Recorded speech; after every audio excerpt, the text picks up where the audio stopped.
Every legacy is different, but every legacy can be great. My dream was to leave a mark in bodybuilding, to become a champion who would always be remembered.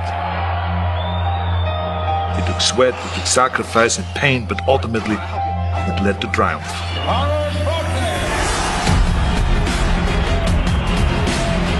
Your dream may be different, but I can show you the blueprint to a physique that you never thought was possible. I'm Arnold Schwarzenegger, and I created my legacy. It's time to leave yours.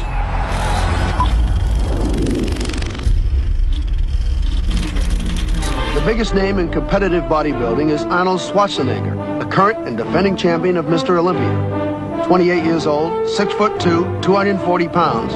Arnold has held the title for the past 5 consecutive years. In addition to being Mr. Universe 5 times. The most important thing is that you have a vision, that you have a goal.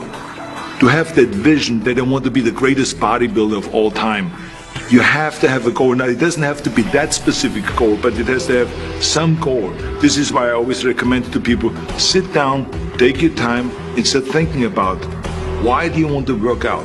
And then it can't be as crazy as it is. It could be, I want to impress girls. If that's your goal, so be it, but it motivates you. It could be that you're emulating a certain, bodybuilder. Have those pictures put all over the wall like I did when I was a kid. So that every day when I go to sleep, every day when I wake up, I look at those pictures and they motivate me. You need that motivation, and then therefore you have this kind of imprint in front of you all the time, and you know exactly what you're chasing. This is why I always smiled when I was in the gym. People always came up to me and says, why are you smiling? You're working out 5 hours a day. You're doing the same as the other guys, but the other guys have a sour face. They're pissed off that they have to do another rep or another set or something. I looked forward to. Why? Because I knew that every rep that I did and every set that I did and more weights that I lifted, I get one step closer to turning that vision into reality. It's getting closer and closer. Incredible satisfaction. I remember that when I weighed 245 pounds, and Bob Raferson, the director of Stay Hungry, said to me that I'm interested in having you in a movie. And then he said, but I don't want you to weigh more than 210 pounds. So I said to him, well, it's funny you come to me and you want me to be in a movie, but I'm weighing 245, 246. But he demanded that. And he says, look, it's very simple. On the day we start shooting, he says, I'm going to put you on a scale. And if you don't make the 210, you're out. I worked on it. I started visualizing myself very clearly as a lean athlete, because that's the only way I could lose that weight and all of a sudden get interested in running more. Because up until that point I ran like 3 miles after training or before training or whatever, but now all of a sudden it was 5 miles, 6 miles, 7 miles, 8 miles in order to lose the weight. And I did everything with high reps, and I was watching my diet, what I eat and all those kind of things. And the day before, with Bob Raferson, he says, let's step on the scale. And I stepped on the scale and I weighed 209. So it just shows to you what is possible if you visualize exactly what you want to look like. So it can go one way, which is that you can lose weight and get trim and get slim and everything, get the abs out and all this, or you go the other way and you gain weight because you see yourself big and you see yourself as a winner of a Mr. Olympia or something like that. I knew all along that it doesn't matter if I go down to 200 or to 160 pounds. Because if I make my mind up, it doesn't matter how much weight it is. This is definitely the hardest part for people, is to stay on a diet. But do you believe it may be that the part of the reason why they can't stay on their diet is because their vision isn't in check or their why isn't right? I mean, because that all ties together. You said it didn't matter to you because you were eating what you needed to eat for your goal. But how do we tell them to kind of have that same mindset? So how can we help them be better when they're watching this and they're saying, as soon as I'm going to download the blueprint and I'm going to change and I'm going to transform myself? Well, to me, is what are you more hungry for? Am I more hungry to be Mr. Olympia? Or am I more hungry to eat like everyone else out there and therefore look like everyone else? You know, to me, I was more hungry to win Mr. Olympia, and I was more hungry and more interested, more excited about the fact of becoming a champion and being ripped on stage and being cut and winning the trophy and all those kind of things, because I knew that if I would just, you know, have a temporary joy here and eat and cheat, I'm most likely not going to make it. That someone else is going to walk right by me and someone else is going to grab the title. Because many times these competitions were very, very close. And I remember especially in 1980 where it was just 2 points. And, you know, any mistake could have cost me the title. So this is not a mistake that I want to make. I want to be responsible that I do everything that I can to be a winner. Yeah, it's just coming. Fingers right across here. Yeah. In my days, we were not as sophisticated when it comes to dieting, and we didn't have the food supplements that are available today with getting definition and, you know, cutting down and all those things. We had food supplements that were really good for gaining weight, but we didn't really have much available to lose weight. So to me, my way of really getting defined and getting kind of a really mature definition, rather than just dropping quickly 10 pounds or 15 pounds with a watermelon diet or something like that. So that's not the right way to go. So I always felt like if I do instead of 20 sets, 30 sets, 35 sets a body part. So I went all out, especially before competition when I wanted to cut down. It was to pile on as many sets as possible. So yes, you were tired, but so what?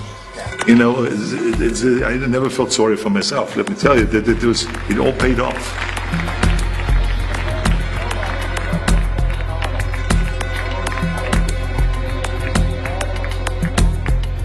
Well, for me, the most important thing always to have a deadline. When I, for instance, had a competition, and let's say the competition was in the middle of September, and it was now beginning of summer, so there was no more time to screw around. So there was the time now to get going on a diet, to get going with the training, to not slack off at all, because there was a deadline there. The day of the competition, I had to be in the best shape possible. It was very important to pick that time and to say, this is when I have to be in top shape, and then to work towards that. But it's not just with the competition. It could also be that you say to yourself, the summer starts in June. I'm going to go to the beach in June, and at that time, I want to be in great shape. So that creates an urgency.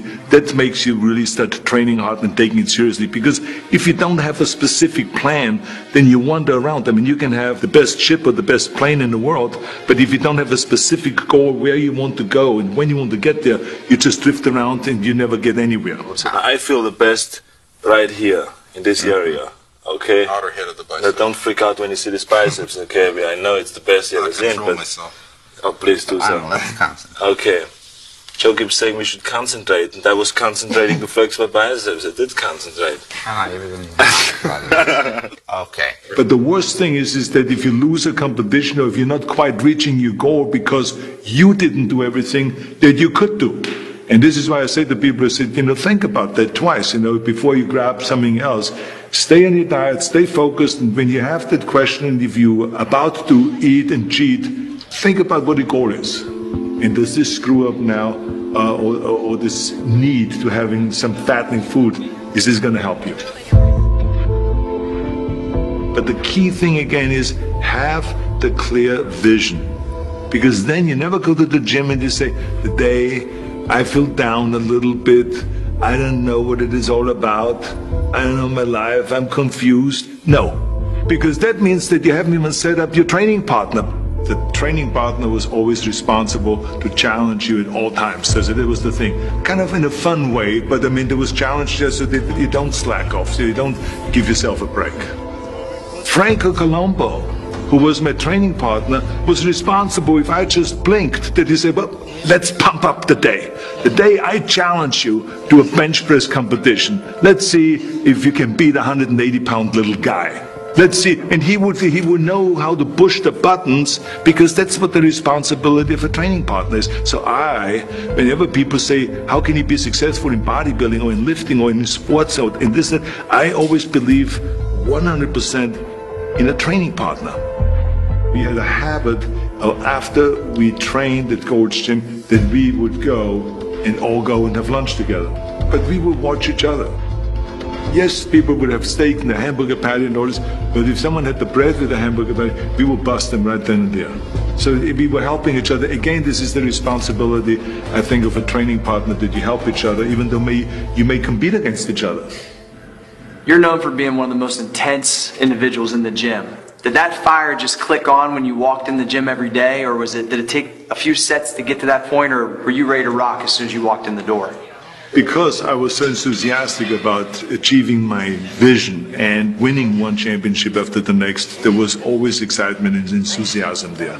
So when I went into the gym, I put my gym bag down and I immediately attacked the weights. Right away, warm-up set, then the next weight up, boom, boom, all the way to the top until you just can't do it. And supersetting, everything was always supersetting, and 3 pump sets and 4 sets in a row, 5 sets in a row. So it really changed them what exercise we did. One of the things that you made popular was the supersets and tri-setting, and surprisingly enough, there's a lot of kids in the gym nowadays that don't even do those things. So what makes the difference in the workout when you add those variables? I mean, it makes the pump completely different, correct? Well, it makes the pump completely different, but it also the muscle responds differently if you do a pushing exercise and a pulling exercise. Let's say, for instance, with bench press and with chin-ups. So it worked much better when we did a set of bench press, and immediately after that went to the chin-up bar and did a set of chin-ups. You get more definition and muscle separation by doing that. So it really worked well. And sometimes we even not just did a superset, but we did 3-4 sets. Because remember, the body doesn't really respond to the same thing over and over.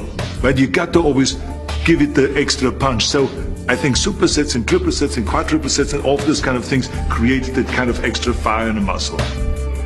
Talk about when somebody's training, what should they be thinking about when they're working that muscle, how they should be squeezing, and should they be paying more attention than they probably are? I think the biggest mistake is that you go to the gym and you go through the motion, but you don't really have your mind inside the muscle. So when you do a bicep curl, I can't just stand there like this. Yeah, you can. I've seen the guys training with me also 4 hours a day, 5 hours a day. But they look like shit. And why did they look like shit? Is because they didn't concentrate. They did the same exercise, but they stood like this and then they looked sideways. Kind of like they were bored. Because they didn't even know why they were training. They were not inside the bicep. I tell you, you got to be inside the muscle. So this is the difference. So this is why when I see guys texting, they're not serious. And this is Mickey Mouse stuff, you know. You train or you don't. You know, it's like in Germany we say, wenn schon, then schon. If you do something, then do it. Go all out.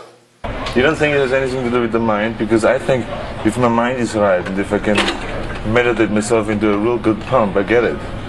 And if my mind is flowing away somewhere else and, you know, on some other subject, then I just don't get a pump. Everyone has a problem with time. But the day has 24 hours and we sleep 6. Now I know there's some out there that say, whoa, I need 8.